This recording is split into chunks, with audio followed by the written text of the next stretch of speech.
Յորջան Կասկադ 60 ամիս փուլային վճարում բազմաթիվ առավելություններ։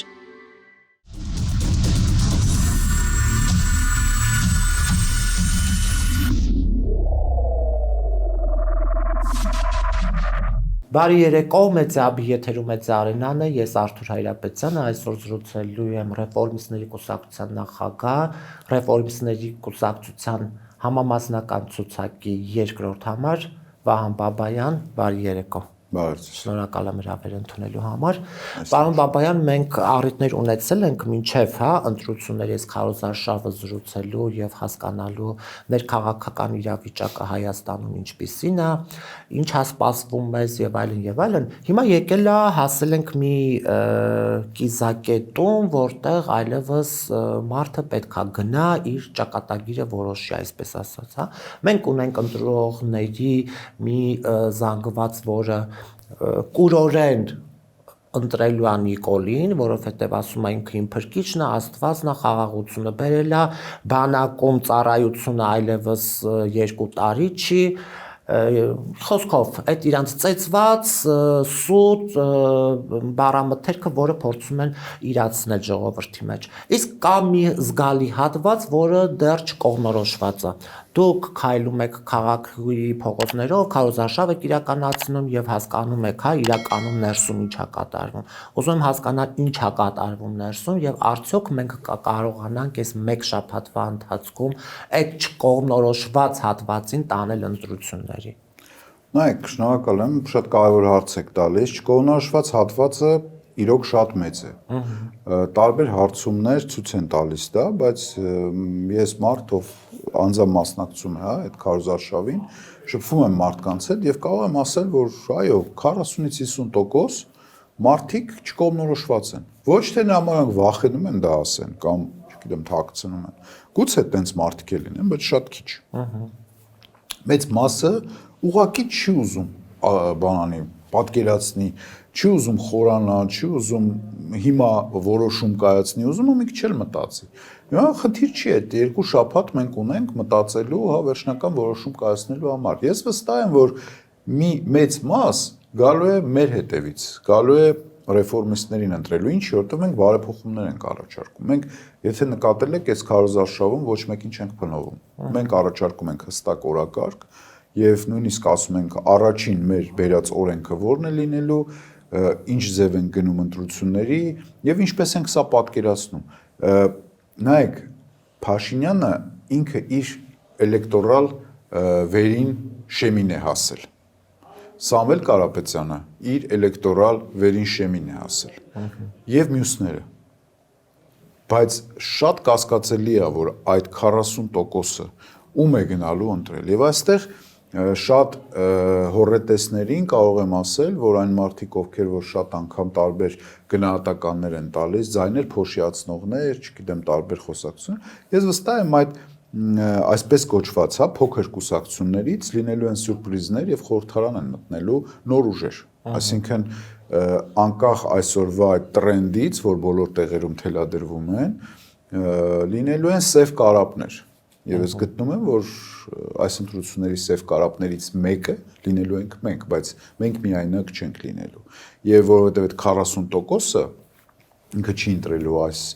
տրենդային, հա, այսպես ասած, ամենուրեք ներկայացվող այդ 3-4 ուժերին։ Ինչ որ նոր բաներ են լինելու եւ դրանով Հայաստանի քաղաքական դաշտում տեղի ունենալու փոփոխություններ։ Այսինքն շեմը հաղթահարելու եք։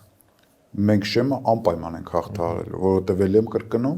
մեր հանդիպումները մարդկանց հետ դա են վկայում։ Որովհետև եթե քարոզարշավի սկզբից բարդ էր եւ իրոք մարդիկ դեռ չէին հասկանում, չէին կողմնորոշվում եւ չունենք մենք այդ բանը, այսօր մեր բոլոր այցելություններում ես տեսնում եմ մարդկանց, ովքեր հստակ արդեն կողմնորոշված են, որ մեզ են ձայն տալու։ Պարոն Բաբայան, լավ, ասենք ընտրությունները կայացավ, դուք շեմը հաղթահարեցիք, գնացիք ազգային ժողով։ Ինչ եք անելու ազգային ժողով։ Նայեք, մենք առաջի կետը, որ առաջարկում ենք մեր հանրությանը, դա օրենքի փոփոխություն է, որով որ յուրաքանչյուր Հայաստանում ծնված երեխա ստանալու է 2 միլիոն դրամ պետական աջակցություն։ Դա մենք որպես ռեֆորմ բերում ենք մեր հետ։ Եվ մենք ամենակարևորը իրականացնում ենք 7 կետերը, որը առաջարկել ենք ժողովրդի դատին։ 7 կետերը, եթե մենք անցանք խորհրդարան ու կարողացանք այդ 7 կետերը կյանքի կոչել, մեր երկրի կյանքում տեղի ունենալու ֆունդամենտալ փոփոխություններ։ Մենք գտնում ենք, որ անվտանգության ոլորտը, որի շուրջ մենք այսքան լուրջ աշխատել ենք եւ մեր տեխնացուն գեներալ լեյտենանտ Վաղարշակ Հարությունյանն է, որը պատրաստ է այդ հարցով լուրջ աշխատանք տանել եւ պատկերացումներ ունի ինչպես դա անել, առաջի կետը մեր հենց դա է, որ մենք ձևավորելու ենք անվտանգության հայեցակարգ։ Պարոն Բաբայան, նայեք, մի հատ ճշտենք, հա, ով է իշխանությունը եւ դուք գնում եք ազգային ժողով, ոնց եք գնում եւ ինչ եք անում։ Եթե Նիկոլը ընտրվեց եւ էլի մեծամասնություն ազգային ժողովում եղավ ԿՊ-ն, դուք այնտեղ ինչ պիտի անեք։ Այս 5 տարիներին մենք տեսել ենք, չէ, ընդդիմությունը որևէ բան չի կարողացել անել եւ Նիկոլին լինել ընդդիմություն։ Չէ, մի րոպե։ Եթե որևէ կուսակցություն մասնակցում է ընտրությունների, ուրեմն նա մասնակցում է, որպեսզի մտնի խորհրդարան։ Իմ կարծիքով հիմա ընտրություններ են, որը պետքա ոչ թե գնալ ազգային ժողով, այլ Նիկոլին հեռացնել։ Նիկոլին հեռացնողը դա մեր ժողովուրդն է։ Եթե մեր ժողովուրդը չի ցանկանա, որ Նիկոլը լինի իշխանություն, ժողովուրդը կքվեարկի մեզ, կքվեարկի մյուս կուսակցություններին ընդդիմադիր, ու Նիկոլը չի լինի իշխանություն։ Հիմա հենց դրա առիթն է։ Հիմա եթե մենք գնում ենք ընտրությունների ու հաղթում է ինքը, հիմա ինչ է առաջարկում։ Օրինակ խաբել ժողովրդին եւ ասել, որ վայ, մենք որ գնացինք ինքը դարավ, մենք մանդատները գցելու ենք դուրս գանք, բայց ինչ եք մասնակցում ընտրություններին։ Ով ուզում է անցնի, ով ուզում է չանցնի։ Հիմա իսկ ձեզ ով է ասել, որ կարող ուրիշ իշխանություն անցնի եւ մենք անցնենք։ Ուրիշ կոնֆիգուրացիա, իշխանություն դուք լինեք ընդդիմություն, օրինակ։ մի կողմից դա հասկանալի է։ Օրինակ։ Դա մի կողմից հասկանալի է, այսինքն մենք չգիտենք ինչ է լինելու, եւ սա վիրտուալ քննարկում է։ Ամեն ինչ կախված է նրանից, թե ժողովուրդը ոնց կքվեարկի Արտուր ջան։ Մենք չգիտենք դա։ Եվ իդեպ բոլոր լուրջ փորձագետները վերլուծաբանները նշում են, որ սա մութ անտառ է։ Այս ընտրությունները մութ անտառ։ Ամեն դեպքում սոցհարցումները այն չեն, ինչը որ մենք պատկերացնում ենք իրականում։ Սոցհարցումները, նայեք, ելի եմ ասում, սենց է արվում։ Իրանք նպատակաուղղված են արվում եւ հատուկ ձևերով, դա սոցիոլոգիա է։ Հիմա մենք էլ կարող ենք պատվիրել սոցհարցում, մեր անունը մտցնել այդ սոցհարցման մեջ, տեսեք տոկոսները ոնց է փոխվում։ Հիմա ասենք ես ոնց կարող եմ հավատալ մի սոցհարցման, որ ասենք նայում ես այդ տվյալներում այնց մարդիկ այնց տոկոսներ են ստանում, որ ասենք մենք ամբողջ օրը դրսում ենք մի հատ մարդ չենք լսել, որ այդ մարդկանց անունը տա։ Սա հասկանում եք, զավեշտ է։ Դրա համար ես թեթև եմ տանում, ընդհանրապես չեմ նայում այդ սոցհարցումները, մեծ բաներները, թվային մեծ պլակատները, որի վրա միլիոնավոր դրամներ են ծախսվում, համացանցային գովազդները, որի վրա էլի հազարավոր դոլարներ են ծախսվում։ Դա ինչ է։ Դա հանրությանը ընդամենը մի հուշող բան է, որ մենք անցնող ենք։ Հասարակության մի հատված կա, որ նայում է, անցնողը ով է, եթե անցնողը գնում ընտրում է, եթե անցնող չի չեն ընտրում։ Հիմա այս վերջի 2 շաբաթը մեր ժողովրդի քննարկման առարկան ոչ թե լինելու է, չգիտեմ, ով ինչ ասեց, այլ իհարկե դա էլ է լինելու, բայց ամենայն մեծ մասը զբաղացնելու է այն միտքը, թե ով է անցնող։ Եվ այդ միլիոնավոր դոլարները ծախսվում են դրա համար, որ մարդիկ տենց մտածեն, որի մեջ մտնում են նաև սոցհարցումները ձեր ասած։ Օրինակ, պարոն Բաբայան, նայեք, երեք հեռու չենք գնում։ Նիկոլը Գյումրիում հայտարարեց, որ Ծառուկյանի այս Սարի գագաթին գտնվող առանձնատունը դառնալու է 31 թվականին, շեշտեց մարդը 31 թվականին ծերերի խնամքի կենտրոն։ Ես հեռու չեմ գնում, նա գիշերը երեկոյան ավելի ժամեր էր, ես հանդիպեցի իմ ծանոթներից մեկին, ասեց իմացար Նիկոլը ձեռից վերցրել է Ծառուկյանի տունը։ Ասեցի ոնց։ Բա հա, ու ինքը ուզում էր ինձ ապացուցել, որ տունը այլևս գտնվում է Նիկոլի ձեռքում, որը դառնալու է ծերերի խնամքի կենտրոն։ Ոնց է ստացվում, որ Նիկոլի ցանկացած սուտ, զառանցանք, չգիտեմ ինչ ասեմ, հա, այդ կարգի բաները դառնում է հասանելի ժողովրդին, բայց ասենք նույն ընդդիմությունը, որը այս 2 շաբաթ փորձում է հասկացնել, որ խաղաղություն չի լինելու, Նիկոլի բերած խաղաղության պայմաններում, հա, Ձայնը տեղ չի հասնում ամեն դեպքում ընդդիմության։ Դրանք նայեք նախընտրական հնարքներ են։ Այդ նախընտրական հնարքները այսօր Հայաստանում չեն հիմնադրվել կամ մտածվել, դրանք հնարքներ են եւ տեխնոլոգիաներ են, որ ամբողջ աշխարհում օգտագործվում։ Այդ հնարքները իրականացվում են մեդիաների միջոցով։ Հիմա նայեք, ես ձեր մոտ եկել եմ հյուր որպես ռեֆորմիստների կուսակցության նախագահ։ Ես կարող եմ այս բաժակը հիմա այսպես վերցնել եւ դնել սեղանին։ Ոչ մի բան չի փոխվելու դրանից։ Բայց եթե ես լինեի երկրի վարչապետ ու կա այս բաժակը այսպես վերցնեի ու լորից դնեի սեղանին, գիտեք ինչ մեդիաները ինչեր կարող էին գրել դրա վերաբերյալ։ Ինչեր տեղի կունենալ։ Այսինքն գաղտնիքը ոչ թե Նիկոլ Փաշինյանի մեջ է, չնայած որ այնտեղ էլ կա ինքը ունի այդ տիրապետում է այդ վերնագրային բաներին եւ այլն։ Խնդիրը դրա մեջ է որ գործող վարչապետը ինքը այսօր մասնակցում ընտրություններին, ինքը առավելություններ ունի։ Ամեն իր ասած մարդիկ կարողանում են ընկալել այնպես, ինչպես իրենք են ցանկանում ընկալել։ Տեսեք, մարդիկ ընդհանրապես քաղաքականության մեջ sense բան կա, հա, մարդիկ ցանկանում են լսել այն, ինչ որ իրանք ուզում են լսել։ Դու կարող ես ասես բաժակ, ինքը պատկերացնի մեջի ջուրը, անկախ դրանից որ բաժակի մեջ ջուր չլինի։ Հետևաբար սա հոգեբանությունը եւ ցավոք սրտի մեր հասարակությունը համենայն դեպս 18 թվականից հետո հիմնականում այնքան սովորեց այդ նարատիվներին կամ տարբեր մանիպուլյացիաներին կամ տեղեկատվական, հա, այսպես ասած, ինչ որ բաներին, որ գլխավոր հարցերը թողած, իրանք սկսեցին քննարկել Նիկոլի պերաշկի ուտելը, սկսեցին քննարկել բուլկի ուտելը։ Նայեք, իրանք շարունակեցին դա անել ու դա դարավ իրոք քննարկման առարկա։ Ասենք այդ օրերին որևէ մեկը չէր քննարկելու, համենայն դեպս ակտիվ մեր հասարակության, հա, մասը, որ օրինակ, չգիտեմ, մերձավոր արևելքում ինչ գործընթացներ են ընթանում եւ դա ինչ ձև կարող է ազդել Հայաստանի անվտանգության վրա, բայց այդ պերաշկի գաղափարը ինքը քննարկվում էր։ Կամ այլ բաներ անձնական թեմաներից եւ այլն, հասկանում եք, մեր ժողովուրդը սիրում է դա։ Իսկ դա որտեղից է եկել։ Դուք ձեզ հարց տվել եք օրինակ, ինչի մեր հասարակությունը երկար ժամանակ սերիալների գերի էր ընկած։ Հավատացեք, այն քաղաքական տեխնոլոգները, ովքեր մտածել են Հայաստանի քաղաքական ապագան ինչպես կառուցել, իրանք հաշվի են առել նաև դա։ Չէ՞ որ եղել է ժամանակ, որ մարդիկ ուղղակի բան ու գործը թողած, ասենք, իրանք ապրել են այդ սերիալներով։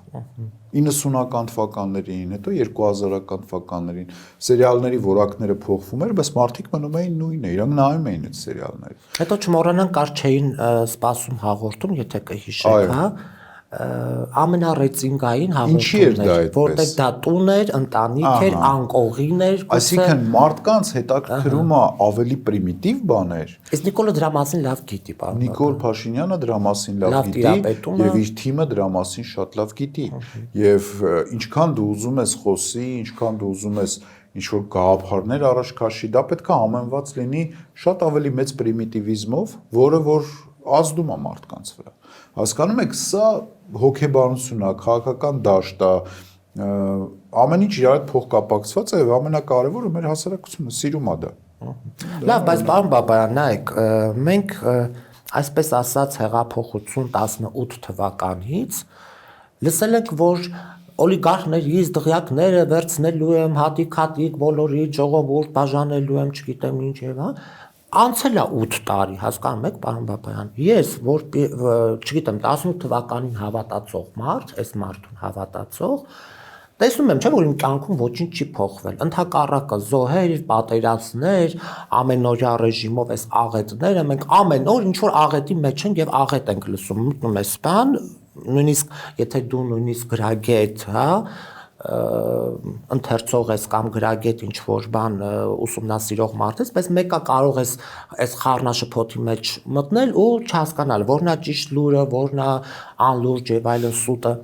Բայց այս մարդիկ հասկացել են, որ այս մարդը սուտ է խոսում։ Ոնց եք դուք հիմա հավատում սրա ցանկացած մի միտք, որը արտաբերում է։ Նայեք, մեր ամբողջ խնդիրը նրա մեջ է, որ մեդալը երկու կողմ ունի։ Եվ մենք այդ մեդալի մի կողմով ենք նայում։ Դուք հիմա խոսում եք ձեր տեսանկյունից։ Ես խոսում եմ իմ տեսանկյունից, բայց մենք չենք նայում մյուսների տեսանկյունը։ Տեսանկյունները տարբեր են։ Այսինքն մի ուղղությամբ հիմա դուք տենց ասում եք, չէ, բայց իրանց կողմի մարդիկ, ովքեր իրենց են ընտրելու, իրենք ուժ բան են ասում։ Ինչ են ասելու, օրինակ ում Ես տեսել եմ, վերցրել չէ, տվել մի րոպե, մեզ։ մի րոպե։ Ում դղյակ։ Դուք հիմա կարող այդ հարցը տաք, իրանք ձեզ 15 հատ պատասխան տան։ Ես չեմ ուզում այդ դաշտ մտնել։ բայց ռեալ ես է, գիտեք չէ, ինչեր եմ այդ տեսնում քաղաքում, երբ որ քարոզարշավ են կանում։ Ինչքան կողմնակիցներ եմ տեսնում ու ինչեր են ինձ ասում։ Հա։ Այն որ Աստված վերևից իջնում է, այդտենց բաներ են ասում իշխանության մասին։ Այսինքն դա հստակ արդեն տրամադրված մարդիկ են 8 չէ 18 80 տարի էլ անցնի այդ մարդիկ միևնույն է հավատալու են իսկ այս կողմը ովքեր չի հավատում եւ տեսնում է այն ամեն ինչը որը կա իրական հա իրենց պատկերով իրանք էլ չեն հասկանալու իրենց բայց այդտեղ գաղտնիքն ու խնդիրը ել եմ կրկնում այն 40-50%-ի մեջ է որոնք հասարակական пассив բան են ձեռք բերել հա կեցվածք հիմա հերթը եկել է այդ մարդկանց մենք դա պետք է բացատրենք ամեն օր խոսենք այդ մարդիկ պետք է կողմ դառնան կամ այս կողմ անցնեն կամ այն կողմ անցնեն ինչ որ բան որոշեն ի վերջո այս երկիրը ուր է գնալու այսինքն եթե իրենք չեն հավատում Փաշինյանին թող գնան ընտրեն այն մարդկանց ում հավատում են բայց ոչ թե տունը նստեն մեր ամբողջ խնդիրը այդ է տունը նստելով բեսեդկայում նարդի խաղալով կարծիքներ հայտնելով ու աշխարհակաղակական մեգա վերլուծություններ անելուց բացի պետք է քաղաքացիական պարտքը տալ դրա համար մենք մեր 7 կետերից 4-րդ կետը հանդիսանում է ընտրական օրենսգրքում փոփոխություններ առաջարկելու կետ որով որ ընտրությունները պետք են դառնան պարտադիր բոլորի համար որպեսզի իրոք ընտրվի մեծամասնության իշխանություն, որտեղ մենք չունենք մեծամասնության իշխանություն։ Մենք ձևավորում ենք փոքրամասնության իշխանություն։ Իսկ երբ որ կլինի պարտադիր եւ ընտրությունների մասնակցած Հայաստանի Հանրապետության քաղաքացիները կստանան առավել մեծ արտոնություններ, քան չմասնակցածները, կամ նույնիսկ կհասնենք այն վիճակի, որ կարող են չմասնակցողները, օրինակ, տուգանվել կամ զրկվել ինչ-որ բաներից, որ դա իրենց քաղաքացիական պարտքը պետք է լինի։ Հենց այդ կետի մասին է խոսքը գնում։ Եվ երկրորդը մենք մեր ծրագրի 4-րդ կետում առաջարկում ենք, որ երկրի ղեկավարի կառավարման ժամանակահատվածը սահմանափակվի 1 ժամկետով։ Ինչի համար, որտեղ երբ որ մարդ աշխատում է երկրի ղեկավար, ինքը հետո ուզում է նորից դառնա։ Եվ իր վերջի տարին իր PR-ի վրա ինքը աշխատում։ Ինքը ամեն ջանում որ նորից դառնա։ Իսկ եթե ղեկավարը իմանա, որ ինքը աշխատելու է 1 սրոկ, եւ այդ 1 սրոկի ժամանակ ինքը պարտավոր է իր արժեվ դրած խնդիրները լուծել, մաքուր աշխատել եւ հետո դուրս է գալու ու դուրս է գալու քաղաք մանգալու ու ժողովուրդը իրանից բանը հարցնելու, այդ մարդը ավելի ուժի ձև կաշխատի։ Իսկ եթե դու գիտես, որ ընտրվում ես ու հավերժ կարող ես իշխել, դրա տարբերությունները շատ մեծ են։ Եվ երրորդը առաջարկում ենք, որ այս ընտրագրավի համակարգը դուրս գա։ Ինչի, որովհետև սա ուղիղ միջոց է ֆինանսական էլիտաների կողմից իշխանության ձևավորմանը մասնակցելու համար։ Այսօր կա էլեկտրոնային ստորագրությունների համակարգ, խնդրեմ, եթե ուզում ես առաջադրվես падգամավոր կամ կուսակցություն ուզում է մասնակցի ընտրություններին, բարի եղեք օրինակ 20000 ստորագրություն հավաքեք ամբողջ Հայաստանով եւ ներկայացրեք ԿԸՀ։ Այդ 7.5 միլիոն դրամը ինչի եք մտցրել։ Դա անհավասար պայմաններ է ստեղծում քաղաքական հայտերի համար։ Եվ տենց մի շարք օրենքներ Եվ մի շարք բաներ։ Եվ այս սաղ գալիս է հենց այդ վերևից, այսինքն ֆինանսական էլիտաներն են թելադրում։ Եվ մի հարց էլ այստեղ ասեմ, որ մարդիկ լսեն եւ հասկանան։ Հարց տվեք ինքներդ ձեզ եւ այն մարդկանց, ովքեր դա անում են։ Այդ միլիոնները ինչի համար են ծախսում մարդիկ ընտրությունների վրա։ Ինչի համար են ուզում ընտրվեն ու այդ միլիոնները ծախսեն։ Ժողովուրդը թող ինքը իրան այդ հարցը տա։ Գալու են իրենց փրկեն այդ մարդիկ այդ միլիոնները բայց ծախսեն։ բիզնես ունեցող մարդը, բիզնես մտածողության տեր մարդը հենց այնպես այդ փողերը չի ծախսում։ Դրա համար եմ ասում։ Ընտրեն մարդիկ այն մարդկանց, ովքեր որ հաշվետու են, հասանելի են եւ իրենցից մեկն են։ Ոչ թե բիզնես շահեր են հետապնդում։ Պարոն Բաբայան, օրինակ ընդդիմությունից Ծառուկյանն էլ եւ Ռոբերտ Քոչարյանը իրենց ուժերը հայտարարել են, որ այն ուժը ընդդիմությունից, որը կլինի առաջնային տեղում, մենք մեր ձայները պատրաստ ենք տալ այդ ուժին։ Դուք ինչպես եք որոշում, եթե շեմը հաղթահարում եք։ Նայեք, մենք ի սկզբանե գնացել ենք միայնակ եւ ի սկզբանե մենք որոշել ենք մասնակցել մեր ցուցակով։ Եվ այս հարցը մեզ առաջ օրվանից տալիս են։ Անկեղծ մինչև այսօր ես ամեն օր տենց օր չի եղել, որ այդ հարցը չլսեմ։ Եթե ձեզնից կախված լինի, օրինակ, Ես էլի նույն ձև կպատասխանեմ այդ հարցին, որ մեզանից մի սպասեք վիրտուալ հարցերի պատասխաններ, ինչի, որովհետև մեր ընտրողը մեզ լսելով, ինքը մեզ զայն չի տա արդեն, որտեղ ինքը կտա զայն այն ուժերին, ում համար մենք պատրաստական ենք օրինակ միանանք։ Մենք այսօր գնում ենք առանձին եւ մենք չունենք այդ խնդիրը ինչ որ մեկին միանալու։ Եթե կգա հա տեսականորեն տենց մի իրավիճակ, որ չգիտեմ ինչ, այն ժամանակ մենք կխոսենք։ Հələ մենք պետք է անցնենք խորհրդարան։ Մենք այն ուժերից չենք էլի, որ ասենք մենք 30% ձայն ունենք, չգիտեմ մենք սենց ենք, մենք ամենօրյա աշխատանք ենք անում, որպեսզի կարողանանք ստանալ մեր ժողովրդի վստահության ձայնը, մտնել խորհրդարան եւ բերել մեր ծրագիրը։ Հիմա ստեղ արդեն հարց է առաջանում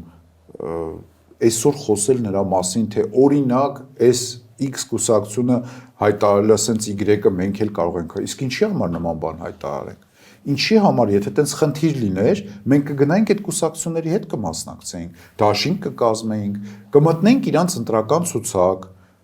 Պատկերացրեք մեր ցուցակի առաջի համարը նախկին պաշտպանության նախարարն է, ես նախկին падգամավոր եմ, հաստատ մի ցուցակում այստեղ կգտնվեր։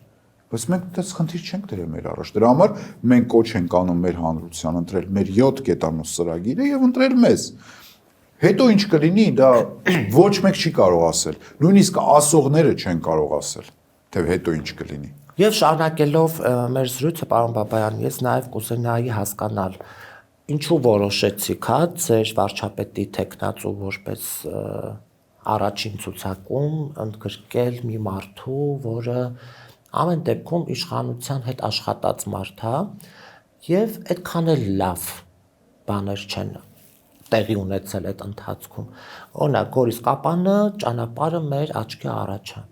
Այդ դրա մասին շատ է խոսվել, ես կուզենամ մի հատ էլ մեզ բացատրեք եւ հասկանանք մեր տաղավարից։ Վարշակ Հարությունյանի ես ճանաչում եմ 25 տարի։ 90-ականներին մենք էլ էինք ճանաչում։ Ես ձեզ ասեմ, մենք իրար հետ եղել ենք Հանրապետություն կուսակցությունում, երբ որ հիմնադրվեց այդ կուսակցությունը եւ պայքարել ենք այն ժամանակ իշխանության դեմ, պայքարել ենք, ընդդիմադիր ենք եղել եւ այլը։ Վարշակ Հարությունյանը ազնվագույն մարդ ով ծառայում է իր պետությանը։ Նա զինվորական է։ Քաղաքական գործիչ։ Նույն տրամաբանությամբ աշխատեց Նիկոլի հետ։ Այո, ինքը աշխատել է եւ Լևոն Տեր-Պետրոսյանի հետ, նույն տրամաբանությամբ աշխատել է Ռոբերտ Քոչարյանի հետ, Վազգեն Սարգսյանի հետ, աշխատել է նաեւ Նիկոլ Փաշինյանի հետ։ Երբ որ դուք ասում եք, որ ինքը իշխանության հետ կապ է ունեցել, այո, ինքը առաջարկ է ստացել ղեկավարել բանակը ամենավատ վիճակում եւ համաձայնվել է մի բարձ պատճառով։ Պարոն Բաբայան։ Ինչպես։ Նիկոլին չես ճանաչում։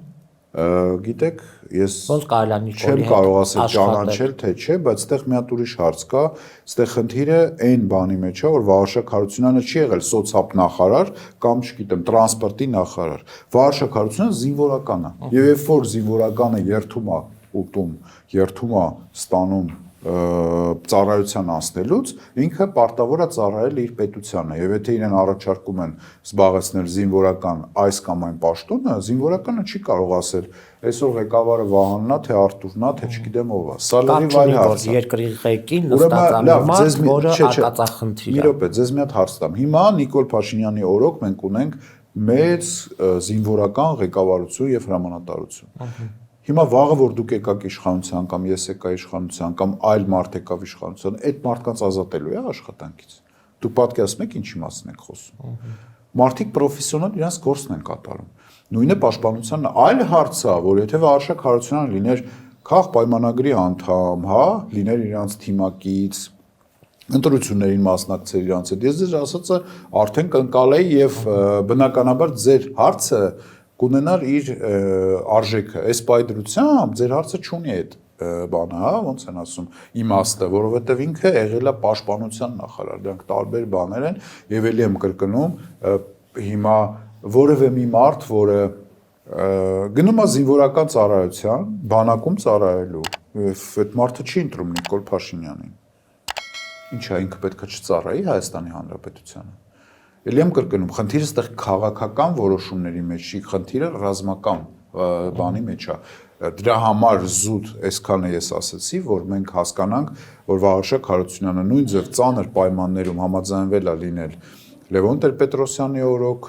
երբ որ նոր է ձևավորվում բանակը, նույն վիճակում ստանձնել այդ պարտականությունները Վազգեն Սարգսյանի կառավարության ժամանակ։ Բայց այն ժամանակ պետություն էր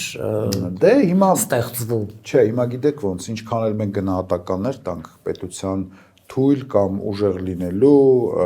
լավ ու վատ վիճակի մեջ լինել, պետությունը մնում է պետություն։ Հիմա դուք աստված որ չանի ինչ-որ մի խնդիր որ լինի եւ դուք ստիպված լինեք ոստիկանության աջակցությունը ստանալ, դուք չեք հարցնելու այդ ոստիկանությունը աշխատում է Նիկոլ Փաշինյանի օրոք, թե Վահան Բաբայանի օրոք։ Դուք դիմելու եք ոստիկանության եւ դուք իրավունք չունեք այդ մարդկանց տարբերակել, թե իրենք քաղաքականությունից դուրս են։ Բայց միաժամանակ ձեզ ասեմ, որ այո, կոնկրետ հակաքարոզչություն էլ է տարվել այդ Գորիսկապան ճանապարհի հետ կապված, որի վերաբերյալ բազմաթիվ անգամ եւ Վաղարշակ Հարությունյանը, եւ մեր կուսակիցները, եւ ընդհանրապես մենք անդրադարձել ենք այդ հարցին։ Ես ուղղակի կարճ ասեմ, որ մեր ունկնդիրները նաեւ եւս մեկ անգամ իմանան, Վաղարշակ Հարությունյանը նշանակվել է պաշտպանության նախարար պատերազմից հետո։ Եվ այն իրավիճակը, որը եղել է պատերազմից հետո, եւ բոլորս հիշում ենք, երբ որ ադրբեջանցիները ընդամենը ոդկով քայլելով գալիս էին եւ զբաղեցնում էին տարածքներ։ Եվ այդ շփման գծի ձևավորման ժամանակ այդ մարդիկ եկել հասել են այդտեղ նստել են եւ խնդիր է եղել, որ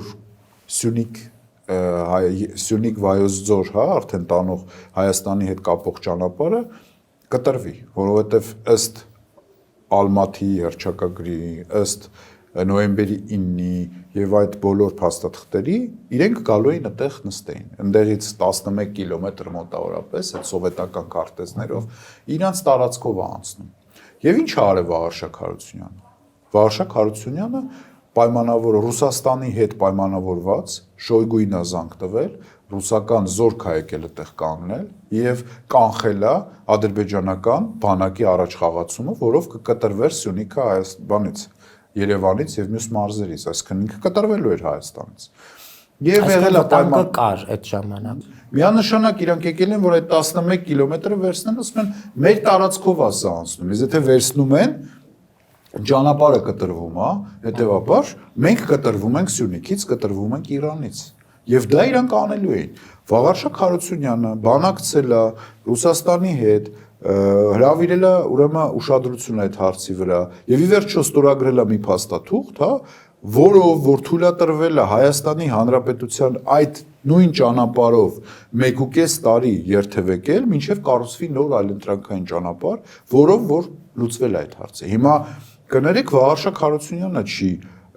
պարտվել պատերազմում, Վաղարշակ Հարությունյանը եկել է պարտված պատերազմի արդյունքում բանակի կործանումը կանգնացնելու եւ հիմա շատ հեշտ է կողքից խոսել։ Այդ մարդը այդ պարտականությունը վերցրել է, ոնց որ կամիկադզե, հա, գնացել է այդ աշխատանքը կատարել է ու ես ձեզ ասեմ, որ ես դեռ չեմ տեսել մի զինվորականի, ես չեմ տեսել մի քաղաքացու, որը բացասական գնահատական տա այդ մարդուն։ Իսկ ձեր ասած այդ տարբերակը, ուրեմն ես գիտեմ, մենք լավ գիտենք, թե որ կենտրոններից է դա այդ հակաքարոզչությունը արվում, թե ինքը հող է հանձնել, չգիտեմ, ինչ որ տարածքներ է տվել, հասկանում եք, այդտեղ դետալների մեջ չմտնելով մարդու մասին տարբեր բաներ են։ Իսկ հիմա այդ անցավ գլուխը ցավի տակ դնելը ինչքանով է։ Ում անցավ գլուխը։ Վաղարշակ Հարությունյանը։ Դե ես չեմ կարծում, որ այդտեղ գլխացավանքի առանձնապես հարց կա, որտեղ ես կարծում եմ 36 տարի ինքը ծառայել է Հայաստանի, դե 36 տարին էլ գլխացավանք է եղել։ Երբեք մի մտածեք, որ թեկուս հաղթանակները, որ մենք ունեցել ենք 90-ականներին, գլխացավանքով չի։ Իսկ զինվորականը վարչապետ մենք գտնում ենք, որ Հայաստանի ներկա պայմաններում շատ կարևոր յուրահատուկ դեր կարող է ստանձնել մի մարդ, որը եղել է այդ պաշտոններին եւ ունի նման զինվորական փորձ, պետական կառավարման փորձ, գործադիր իշխանությունը։ Որտեւ անկեղծ ասած ես ինձ չեմ տեսել որպես վարչապետի տեխնացու, որտեւ ես խորհրդարանի աշխատանքի փորձ ունեմ, ես շատ օրենսդիր աշխատանքի, հա, կողմնակից եմ, եւ դրա համար ճանաչելով Վաղարշակ Հարությունյանին երկար քննարկել ենք, ես առաջարկեցի, որ ինքը միանա մեր ցուցակին եւ գլխավորի մեր ցուցակը որպես գործադիր իշխանությունում փորձ ունեցող մարդ 1, երկրորդը որպես զինվորական 2, երրորդը որպես մի գեներալ, ով մինչ օրս ապրում է նախկին վայնկամատի շենքում, սովորական բնակարանում, ի տարբերություն շատ գեներալների, որոնք միլիարդատեր բիզնեսմեններ են։ Չէ, գեներալը պետքա լավ պայմաններում ապրի, պարոն Բաբայան։ Դե հիմա կներեք, դուք Համաձայն չեմ։ չէ, հիմա նայեք, ես էլ համաձայն չեմ, բայց ցույց Դե հասկանալ, չէ, ցույց տվեք օրինակ։ ինձ պաշտպանության նախարար, ցույց տվեք ինձ Ես դրա պաշտպանության համար եմ նախարար, ասում։ որ այս պայմաններում, հա, 36 տարի զբաղեցրել է բարձրաստիճան պաշտոններ եւ սովորական կյանքով ապրում։ Ես չեմ ասում դա վատ է, չեմ ասում դա լավ է, բայց հա սովետական միության, հա, եթե նայեք պաշտպանության նախարարների մեջ գրեթե չեք տեսնի տենց մարդ։ Իսկ մարդիկ եղել են, որոնք զբաղվել են բիզնեսներով կամ չգիտեմ ինչերով, դա արդեն այդ մարդկանց խնդիրն է, ես չեմ կարող վատաբանել կամ այդ մարդկանց ուրիշ բան ասել։ Այդ արդեն այն որ ասում է իրենց գործն է, ժողովրդի վերաբերմունքի հարցն է, բայց կոնկրետ այս պարագայում հստակ ֆիքսենք, էլի Հայաստանի բոլոր պաշտպանության նախարարներին, որ նայեք, կտեսնեք, որ այդ մարդը իրոք արժանի է, որ ինքը որպես գեներալ, որը ծառայել է իր երկրին, համեստ իր կյանքով է ապրել։ Ամեն դեպքում դա իմ համար առավելություն չի, պարոն Բաբայան։ Ձեր համար գուցե, ձեր կարծիքն է, բայց մեր հանրության համար շատ մեծ տեղ է զբաղեցնում այդ ոնց ասեմ, կերպարը։ Հա, որովհետև մենք չենք սիրում հարուստ մարդկանց։ Չէ, դե գիտեք, դա արդեն ուրիշ հարց է։ Հարուստ մարդկանց պետք է ոչ թե չսիրել, այլ հարուստ մարդկանց պետք է հարգել, հարուստ մարդկանց փորձը պետք է նայել ուսումնասիրել, բայց այն հարուստ մարդկանց, ովքեր իրոք չարչարվել եւ հարստացել են։ Դուք լավ պատկերացնում եք, որ այս երկրում լիքը մարդ կա, որ այդ չարչարանքով չի անցել, բայց շատ հարուստ են եւ հարցը առաջան ոնց են տենց հարստացել։ Դե դրա համար մարդիկ չեն սիրում հարուստներին։ Եվ պարոն Բաբայան, վերջում, քանի որ շատ կարճ է մնացել, հա, քարոզարշավը մենք տեսնում ենք, որ արդեն մեկ շաբաթից գուցե, հա, փորձեն ամփոփել քաղաքական ուժերը եւ այլն եւ այլն։ Հիմա ես ուզում հասկանալ, եթե դուք գաք իշխանության, քաղաքական գնահատական տալու եք նախորդ իշխանություններին, որովհետև մի ժողովուրդ ասում է, դե Նիկոլը մենակ չէր, Նիկոլի ջեբը գցեցին, հա, Արցախի հարցից սկսած, վերջացրած տնտեսական, վերջացրած ռազմական եւ այլն եւ այլն։ Հիմա քաղաքական գնահատականին մենք կարծես շատ ենք սպասել։ Օրինակ 18-ին էլ էինք մենք սպասում, որ քաղաքական գնահատականներ են տրվելու նախորդ իշխանությունների ժամանակ կատարված եւ չկատարվածի հանդեպ։ Օրինակ, այս մարդը նաեւ ինչ էր ասում, հա, ասում էր, որ ես գալու եմ իշխանության եւ այն նախորդները, ովքեր որ արել են այս բաները, իրենք պատասխան են տալու եւ մինչեւ հիմա այդ նախորդներից որևէ մեկը պատասխան չտվեց։ Եվ տպավորություն էր Արմեն Աշոտյանն էր, հա, մեջների ամենաբանը, որովհետեւ ամենաշատը բանտում անցկացրեց հենց Արմեն Աշոտյանը, թե ինչ էր արել այդ մարդը, տենց է չիմացանք։ Քաղաքական գնահատական ամեն դեպքում պետք է տրվի, ամեն ինչին։ Իշխանության ձգտող կուսակցությունները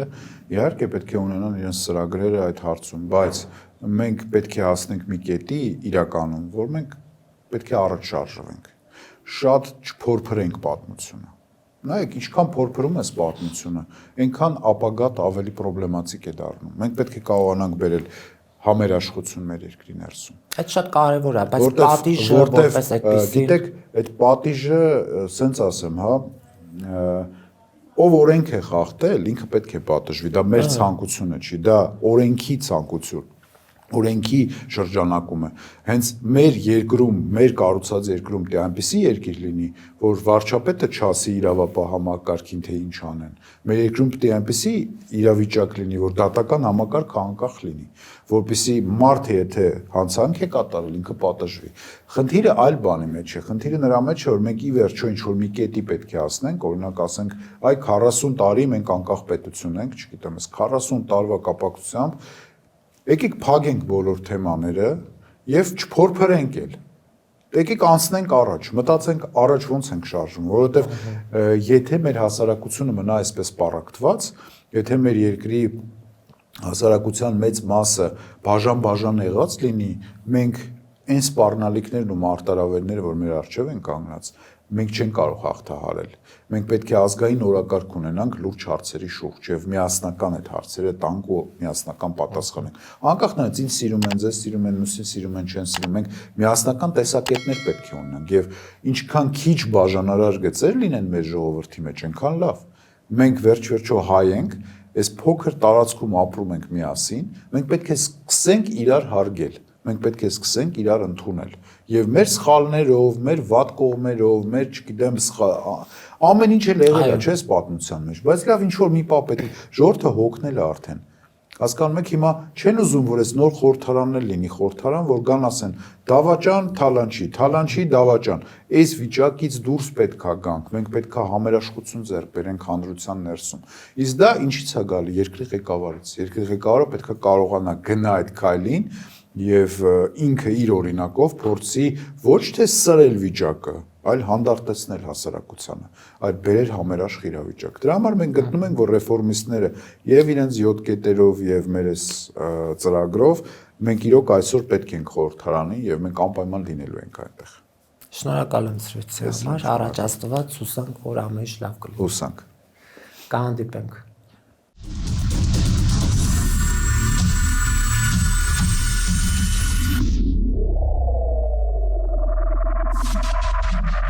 Գյուրջան Կասկադ 60 ամիս փուլային վճարում բազմաթիվ առավելություններ